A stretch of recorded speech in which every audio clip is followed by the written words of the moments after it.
आमा म मेसिन चलाउन लागेको लुगा खा भने दिनु न। आमा मिसिन चलाइछ म बुढीको लुगा त किन हाल्थिस् रे गनाउला फेरि। अनि मैले अघि त्यत्रो चोटि आमा लुगा छ भने दिनु भनेको सुन्नु भएन अनि?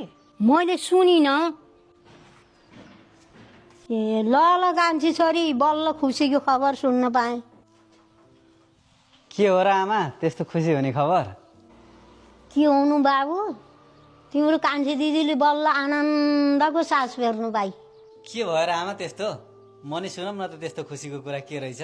सासू ससुरा चाहिँ छुट्टिएर बसिछ। हजुर राक्षस जस्ता थिए, हजुर बल्ल आनन्द भयो।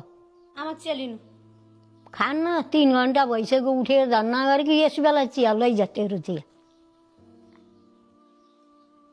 काले अब हामी पनि यो घरमा नबसौँ, ब्यागहरू प्याक गर। अब आमाले तिमीलाई देखिसक्नुहुन्न, जाउँ हामी पनि बाहिरै गएर बसौँला कि कसो आमा? के भनेको बाबु तिमीले? हो त आमा, सधैँको किचकिच अब एक्लै एक्लै बसे आनन्द होला। अब यस्तो मन नपर्ने बुहारीसँग किन बस्नु? ल तिमी ब्याग स्याग प्याक गरेर रेडी बना है।